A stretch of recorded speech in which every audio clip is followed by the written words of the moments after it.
मोहिनी एकादशी व्रत कथा। धर्मराज युधिष्ठिर कहने लगे कि हे कृष्ण, वैशाख मास की शुक्ल पक्ष की एकादशी का क्या नाम है तथा उसकी कथा क्या है, इस व्रत की क्या विधि है, ये सब विस्तार पूर्वक बताए। श्री कृष्ण कहने लगे कि हे धर्मराज, मैं आपसे एक कथा कहता हूँ जिसे महर्षि वशिष्ठ ने श्री रामचंद्र जी से कही थी। एक समय श्री राम बोले कि हे गुरुदेव, कोई ऐसा व्रत बताए जिससे समस्त पाप और दुख का नाश हो जाए। मैंने सीता जी के वियोग में बहुत दुख भोगे हैं। महर्षि वशिष्ठ बोले, हे राम, आपने बहुत सुंदर प्रश्न किया है। आपकी बुद्धि अत्यंत शुद्ध तथा पवित्र है। यद्यपि आपका नाम स्मरण करने से मनुष्य पवित्र और शुद्ध हो जाता है, तो भी लोकहित में ये प्रश्न अच्छा है। वैशाख मास में जो एकादशी आती है उसका नाम मोहिनी एकादशी है। इसका व्रत करने से मनुष्य सब पापों तथा दुखों से छूटकर मोहजाल से मुक्त हो जाता है। मैं इसकी कथा कहता हूँ, ध्यान पूर्वक सुनो। सरस्वती नदी के तट पर भद्रावती नाम की एक नगरी में द्युतिमान नामक चंद्रवंशी राजा राज करता था। वहाँ धन धान्य से संपन्न व पुण्यवान धनपाल नामक वैश्य भी रहता है। वह अत्यंत धर्मालु और विष्णु भक्त था। उसने नगर में अनेक भोजनालय, प्याव, कुएं, सरोवर, धर्मशाला आदि बनवाए थे।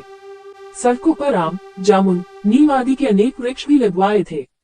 उसके 5 पुत्र थे, सुमन, सद्बुद्धि, मेधावी, सुकृति और दृष्टबुद्धि। इनमें से 5वां पुत्र दृष्टबुद्धि महापापी था। वह पितर आदि को नहीं मानता था।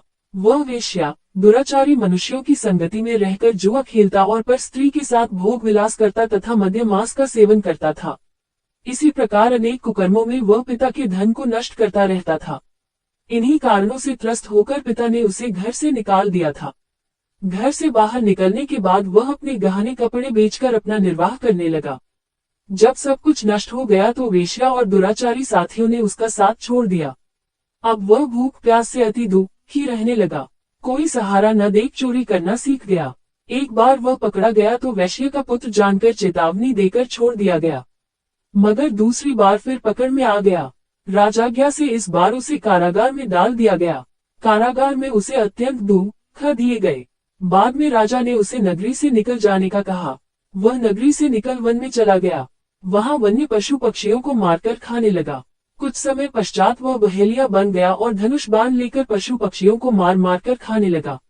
एक दिन भूख प्यास से व्यथित होकर वह खाने की तलाश में घूमता हुआ कौंडिन्य ऋषि के आश्रम में पहुंच गया। उस समय वैशाख मास था और ऋषि गंगा स्नान कर आ रहे थे। उनके भीगे वस्त्रों के छींटे उस पर पड़ने से उसे कुछ सद्बुद्धि प्राप्त हुई। वह कौंडिन्य मुनि से हाथ जोड़कर कहने लगा कि हे मुने, मैंने जीवन में बहुत पाप किए हैं। आप इन पापों से छूटने का कोई साधारण बिना धन का उपाय बताए। उसके दीन वचन सुनकर मुनि ने प्रसन्न होकर कहा कि तुम वैशाख शुक्ल की मोहिनी नामक एकादशी का व्रत करो। इससे समस्त पाप नष्ट हो जाएंगे। मुनि के वचन सुनकर वह अत्यंत प्रसन्न हुआ और उनके द्वारा बताई गई विधि के अनुसार व्रत किया। हे राम, इस व्रत के प्रभाव से उसके सब पाप नष्ट हो गए और अंत में वह गरुड़ पर बैठकर विष्णुलोक को गया। इस व्रत से मोह आदि सब नष्ट हो जाते हैं। संसार में इस व्रत से श्रेष्ठ कोई व्रत नहीं है। इसके महात्म्य को पढ़ने से अथवा सुनने से 1000 गोदान का फल प्राप्त होता है।